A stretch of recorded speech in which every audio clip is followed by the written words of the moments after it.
Bienvenidos y bienvenidas a Enclave Política. Las mujeres ecuatorianas viven en la indefensión. Lo dicen ellas, lo dicen organismos de defensa de los derechos humanos, incluso abogados y expertos en el tema. Y no solamente por la violencia y la inseguridad latente en este país andino, sino porque las leyes y también las normas no garantizan, por ejemplo, el derecho a decidir sobre su cuerpo y más cuando son víctimas de una violación. El veto presidencial del señor Guillermo Lasso Mendoza a un proyecto de ley de la Asamblea que cumplió con el mandato de la Corte Constitucional parecería un retroceso enorme a lo conquistado por los movimientos feministas en relación a la despenalización del aborto en casos de violación.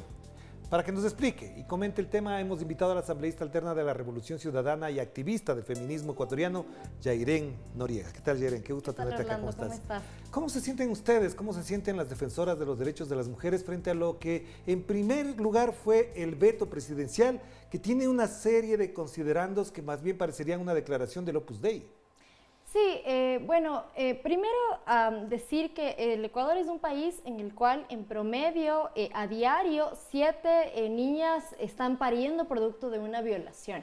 Esto da aproximadamente un total de 2.000 niñas al año que están obligadas, que están siendo forzadas a parir producto de una violación. Y decimos esto, y además son niñas menores de 14 años, ¿no? De acuerdo con el Código Orgánico Integral Penal de nuestro país, cualquier relación sexual con una menor de 14 años es considerado una violación. Así Entonces, estamos hablando además de que el Ecuador en la región se coloca como el tercer país con el índice más alto de embarazo infantil y adolescente, y la mayoría, digamos, de esos embarazos son producto de una violación. Y de una persona cercana a esta víctima. Y además, en más del 90% de los casos estamos hablando, sobre todo en niñas, que el perpetrador, digamos, de este acto de violación es una persona cercana. Entonces, estamos hablando de que el Ecuador es un país no solamente femicida, donde en promedio, digamos, cada 44 horas una mujer es asesinada, sino también es un país que viola a las mujeres y a las niñas. En ese contexto, digamos, es que surge la necesidad, y ahí tú mencionabas bien,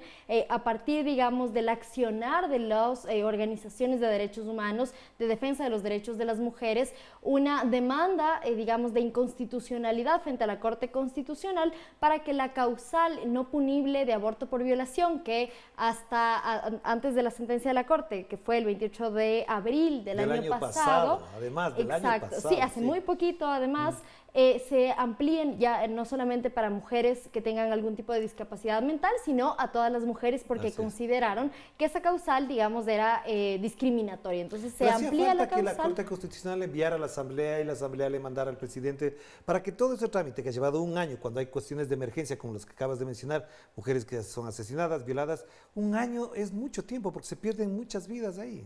Sí, de acuerdo. Estamos tardísimo, digamos, en relación con otros países en la región. Sin embargo, el mandato de la Corte Constitucional, en principio, era un mandato positivo, en la medida en que decía, por ejemplo, que esta ley tenía que construirse primero bajo los más altos estándares en derechos humanos, ¿no? Digamos, con datos objetivos de salud pública, con elementos técnicos, con criterios técnicos, médicos, jurídicos para la construcción de esa norma, y así fue, digamos, de ahí lo peligroso del veto presidencial, que tiene que ver básicamente con que hemos llevado al menos 10 meses de construcción de esta ley. Recordemos que se envió primero a la Defensoría del Pueblo, luego el Legislativo, la Asamblea Nacional, en al menos 2 debates y muchísimos más en la Comisión de Justicia, elaboró un proyecto de ley que era justo y reparador en gran medida, ¿no? Había luego una discusión respecto de los plazos.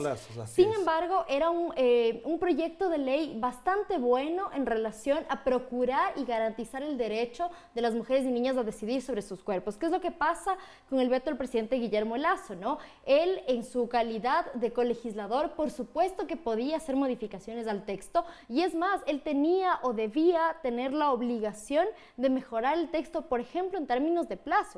Recordemos que el presidente de la República, cuando ya era presidente electo el 28 de abril del año pasado, él se pronunció a a través de una carta que la subió en redes sociales, mencionando que si bien él es un hombre de fe y no estaba de acuerdo con el dictamen de la Corte Constitucional, él como primer mandatario respetaría aquel dictamen. ¿Qué es lo que pasa un año después? El presidente Guillermo Lasso, no solamente abusando de esa facultad de colegislador, sino atribuyéndose funciones que no le corresponden, porque la única institución o el máximo intérprete de la Constitución es la Corte Constitucional. El presidente Guillermo Lasso lo que hace es arrogarse funciones y disfraza un veto parcial, un veto total, porque veta 61 de los 63 artículos, cambia y modifica la naturaleza del proyecto de ley y lo disfraza de un veto parcial. Él no menciona que es un veto de constitucionalidad y en ese sentido lo que hace es arrogarse funciones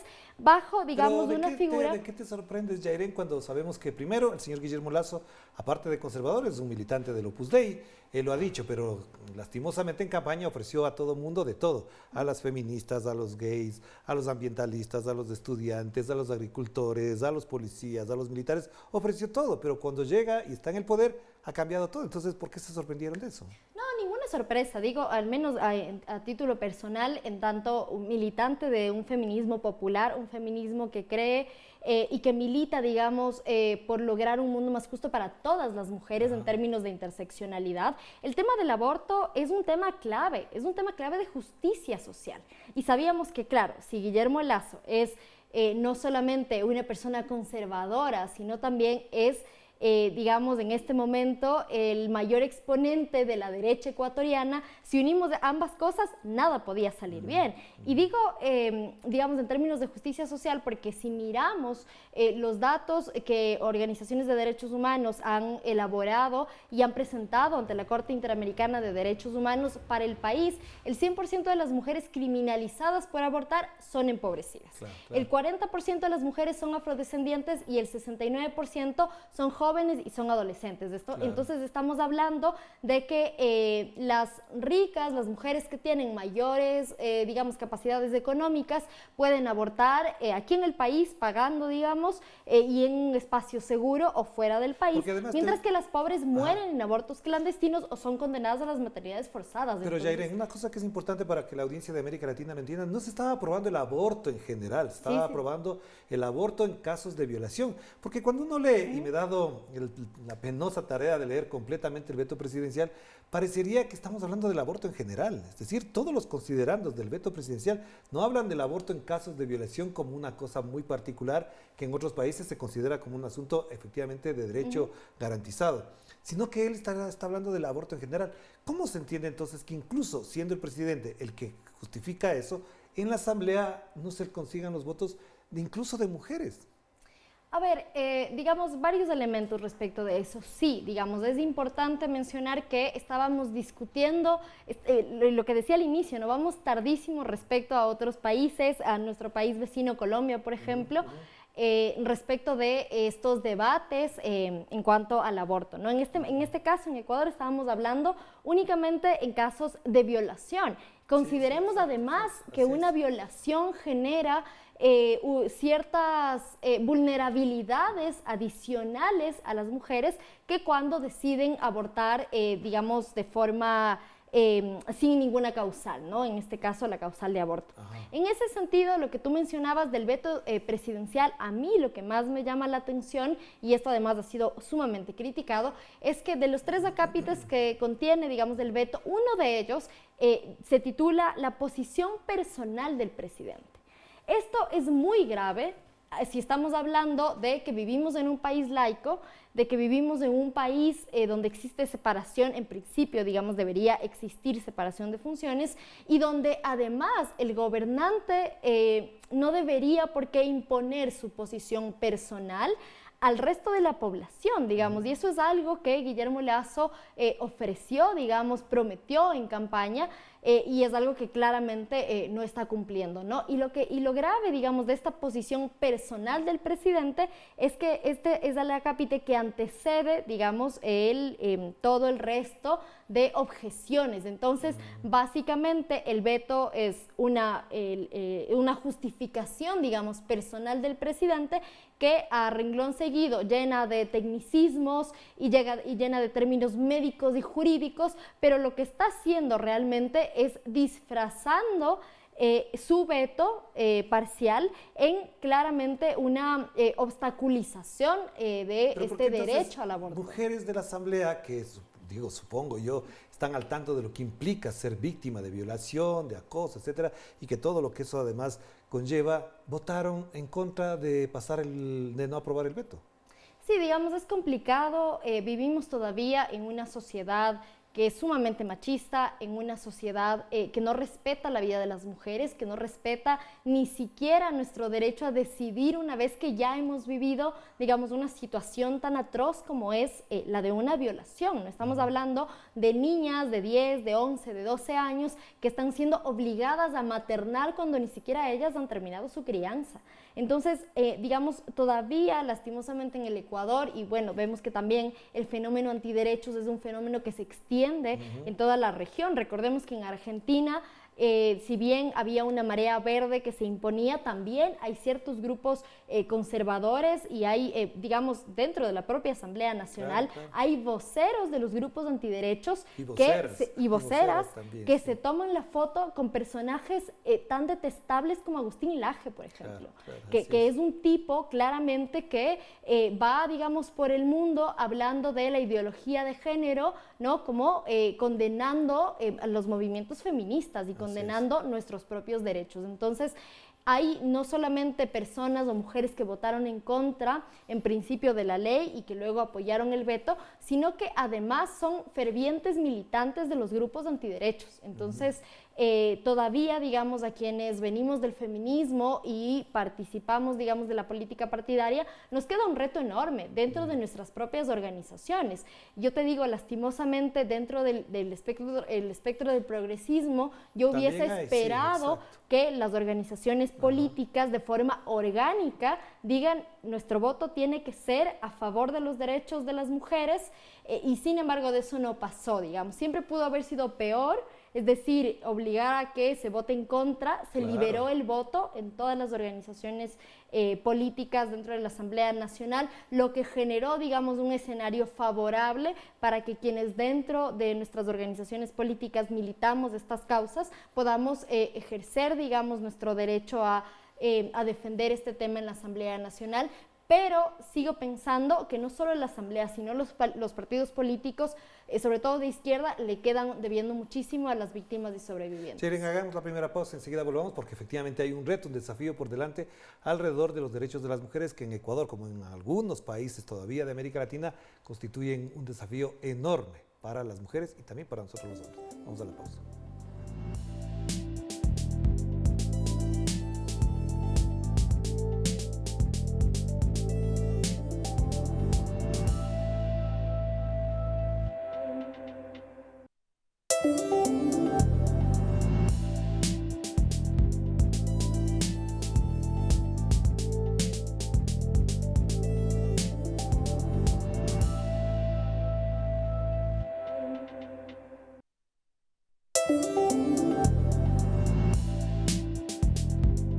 Estamos de vuelta aquí en Enclave Política a través de Telesur y seguimos conversando con Yairén Noriega a propósito de los derechos de las mujeres y también a propósito de un veto presidencial que lo hemos comentado. Pero Yairén, nos queda la pregunta y supongo que nuestra audiencia también estará pensando alrededor de esto. ¿Y ahora qué hacen las mujeres? Porque con el veto, yo digo, en alguna medida se garantiza el aborto en casos de violación. Pero hay una serie de condicionantes, hay una serie de limitaciones que hacen prácticamente que, por ejemplo, una niña que es violada por su papá, por su hermano, o por su tío, o por su abuelo, tenga que presentar una denuncia en la fiscalía. ¿Cómo va a presentar una denuncia en la fiscalía si es su papá, su hermano, su tío? Es decir, no se puede hacer eso. ¿Cómo se van a afrontar estas inconvenientes? Sí, Orlando, de acuerdo. Digamos, tú mencionas algunos elementos importantes. El primero, y tú mencionabas la palabra garantizar. Ajá. ¿Cuál es el problema, digamos, con este término o cuál es la diferencia entre el proyecto que salió de la Asamblea Nacional y el veto del presidente Guillermo Lasso, que luego, digamos, te contaré por qué finalmente el veto del presidente Guillermo Lasso se va a imponer y va a terminar siendo norma en este país? Y tiene que ver con que, claro, digamos, la naturaleza que tenía el proyecto de ley que salió de la Asamblea Nacional y además cumpliendo con el mandato de la Corte Constitucional, era una ley que ponía en el centro a las víctimas y sobrevivientes de violencia sexual, que garantizaba, entre otras cosas, el derecho a decidir, el derecho a su integridad, derechos que habían sido violentados, digamos, por el hecho de la violación, ¿no? Y que además generan unas vulnerabilidades adicionales a que si el aborto fuera sin causales, que no es esta la discusión. Mientras que el veto del presidente Guillermo Lasso, al cambiar 61 de 63 artículos, eso no es un veto parcial, digamos, de todas luces, es un veto total, es otro proyecto de ley, cambia desde los considerandos, cambia el objeto, digamos, de protección, cambia todos los artículos, digamos, que en principio buscaban garantizar derechos de las mujeres, ahora lo que hace es restringir y obstaculizar. Entonces, más bien, no es una ley para, digamos, lograr que las mujeres tengan un mínimo de reparación, sino que obstaculiza todo esto bajo claramente, como tú decías, ¿no? El presidente es un presidente del Opus Dei, pero llena de argucias, ¿no?, jurídicas, y mete términos que harían pensar que él está hablando en derecho cuando lo que está haciendo, cuando lo que está hablando es un hombre de fe, no es el mandatario. Obstaculiza al punto que hace difícil o casi imposible garantizarse derechos. Sí, y a eso iba porque, de acuerdo con un estudio de una organización de derechos humanos de aquí del país, un reporte de casos de acompañamiento a la interrupción voluntaria del embarazo en casos de violación desde el 29 de abril del año 2021 hasta el 25 de febrero del año 2022, porque con el mandato de la Corte Constitucional, que es de inmediato y obligatorio cumplimiento, ya se estaban llevando a cabo abortos, ¿no? Entonces esta organización lo que hace es un acompañamiento de algunos casos, digamos, y en ese acompañamiento ellas tienen una estadística, y lo que arroja esa estadística es que con el veto del presidente Guillermo Lasso, el 95% de los casos que esta organización acompañó no se hubieran podido llevar a cabo. Por el tema de plazos, por ejemplo, el veto presidencial restringe, en principio, digamos, el proyecto de ley diferenciaba niñas, mujeres rurales, ¿no?, como mujeres y niñas que tienen mayores niveles de vulnerabilidad respecto de las demás. Estaba en 18 y en 12 semanas. El presidente Guillermo Lasso, a la baja, sin ninguna justificación técnica, baja todas a las 12 semanas, sin, digamos, comprender la naturaleza de lo que implica para una mujer y mucho más para una niña haber sido violada y tener que reconocer esa violación. Hablamos de que en muchos de los casos las violencias son sistemáticas y, como tú mencionabas, el perpetrador de la violación es una persona de su entorno cercano, lo que hace, y está en permanente coacción además, lo que hace que para las niñas sea muy difícil poder romper el silencio. Pero y además, eso vinculado al tema de los requisitos. Pero, Yairen, hay una cosa que es muy importante en América Latina, se tiene que conocer. El presidente introduce en el veto el término infanticidio.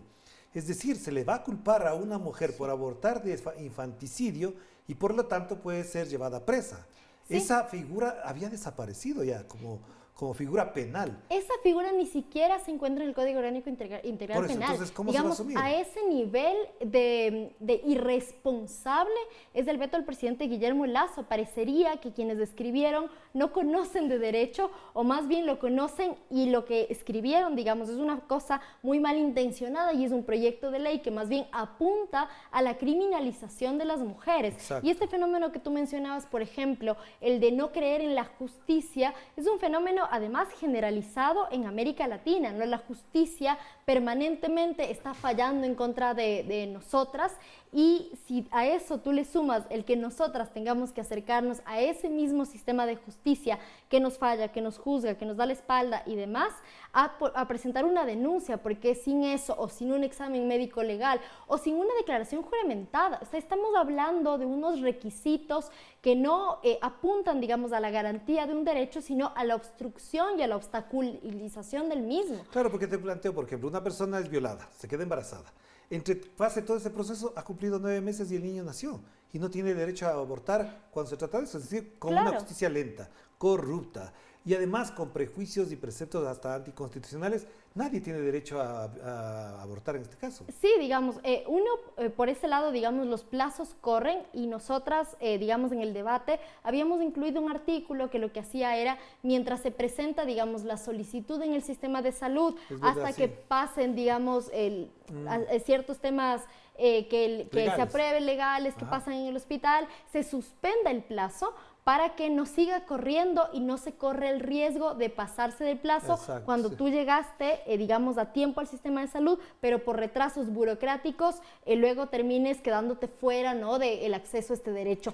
Ese artículo se eliminó, dejando también en indefensión a las mujeres frente a retrasos burocráticos. Entonces ahora nosotras también tenemos que pagar las consecuencias de un Estado que no es ágil para garantizar nuestro propio derecho. Para avanzar, ¿qué hacer frente a eso? La Corte Constitucional va a tratar el tema, la Asamblea ya no lo puede volver a tratar. ¿Cuál es la expectativa que hay al respecto? Sí, digamos, a partir de la sesión del día viernes de la semana pasada, que fue una sesión en donde claramente se vio el pacto que existe entre el presidente Guillermo Lasso y la presidenta Guadalupe Llori, también una presidenta de la Asamblea Antiderechos, mujer, pero que en su momento se celebró que, bueno, que una mujer amazónica presida la Asamblea Nacional, y estamos viendo que no necesariamente ser mujer es garantía para que se garanticen precisamente, se pelee, se luche por nuestros derechos. Entonces, ¿qué va a pasar? Ahora, como se suspendió la sesión en la Asamblea Nacional, entra por el Ministerio de la Ley, entrará en vigencia el veto presidencial bajo el argumento de que la Asamblea no hubo votos para allanarse al texto y no se presentó, digamos, no se dio a conocer la moción de ratificación de forma irresponsable por la presidenta de la Asamblea Nacional, entra por el Ministerio de la Ley, este proyecto entrará en vigencia y ya las organizaciones de mujeres han hablado de una serie de demandas de inconstitucionalidad y de incumplimiento de la sentencia por parte del presidente Guillermo Lasso. En ese sentido, sí cabe también, digamos, en esas denuncias a la Corte Constitucional presentar, digamos, medidas de suspensión de la norma mientras la Corte Constitucional analice, digamos, este caso. Algo que además me imagino que en la audiencia nuestra quedó latente es, si el presidente violó o sea, no cumplió con la orden de la Corte Constitucional, ¿él está cometiendo un delito o no? Digamos, en principio está incumpliendo, pero ya lo hizo también al presentar el veto y saltarse el artículo 139. En principio, digamos, la Corte debía pronunciarse al respecto. Pero no lo hizo. Digamos, ahí también sabemos que lastimosamente a veces las instituciones juegan más a la política que al derecho en sí mismo. Y, digamos, ahora habrá que esperar y habrá que hacer presión también desde las organizaciones de mujeres. Y ahí, digamos, yo sí quisiera saludar el trabajo que han hecho y que seguirán haciendo las organizaciones, porque si algo hay que dejar claro, Orlando, es que las mujeres con o sin autorización del Estado están abortando, porque una mujer que decide voluntariamente interrumpir su embarazo lo va a hacer de cualquier forma. Muchas veces es en la clandestinidad, y otras veces es acompañada de redes de mujeres que se dedican precisamente a eso, ¿no? A apoyar a mujeres que deciden interrumpir sus embarazos. Una cosa también desde el orden político, y para ir cerrando, por supuesto, tiene que ver con que buena parte de la decisión política también atraviesa porque haya presión política. Y esa presión política no vimos en las calles, a diferencia, por ejemplo, de lo que ocurrió con la votación en el Congreso y en el Senado de Argentina, donde veíamos a miles y miles de mujeres en las calles. En el Ecuador parecería que no existen. Sí, hay varias cosas, ¿no? Creo que, digamos, hay muchas organizaciones de mujeres que trabajan mucho desde el territorio, es muy difícil, digamos, movilizarse hasta Quito, y, digamos, no excluiría de eso si vemos lo que hubo una manifestación muy grande el 8 de marzo, que además fue reprimida también por este presidente antiderechos. Entonces, yo creo que esa presión sí existe, y también yo sí saludaría, digamos, una estrategia que tuvieron las organizaciones de mujeres al discutir este proyecto de ley, que fue obviamente, digamos, participar de la construcción en un primer momento, pero luego también, mano a mano con nosotras las legisladoras, los movimientos de mujeres estaban con nosotras revisando los textos, estábamos proponiendo textos, estábamos encontrando en la norma internacional para hacer un ejercicio de legislación comparada, encontrar, digamos, los párrafos que más y mejor se ajusten a la realidad de las mujeres y las niñas sobrevivientes de violencia sexual. De ahí también lo peligroso del veto presidencial, que no pasa solamente por el tema del aborto, sino que tiene que ver también con una forma de gobernar del presidente Guillermo Lasso, que está demostrando que es un presidente autoritario y que de un plumazo es capaz de borrar y de enviar al tacho de la basura un trabajo de más de 10 meses, que no solamente es del legislativo, sino también de las organizaciones de mujeres. Claro, sí. Gracias, Yeren. Muchas gracias. Nos quedamos preocupados, por supuesto, pero esta es la realidad de un país gobernado por un presidente conservador, que, como decía Yeren, un capítulo completo dedicó en el veto presidencial a hablar de su postura ideológica, filosófica, doctrinaria, porque de derecho no tenía nada, alrededor de lo que significan los derechos de las mujeres. Lamentable para este país, lamentable para las mujeres, pero la lucha sigue. Así lo han dicho ellas y así seguirá. Chao, chao.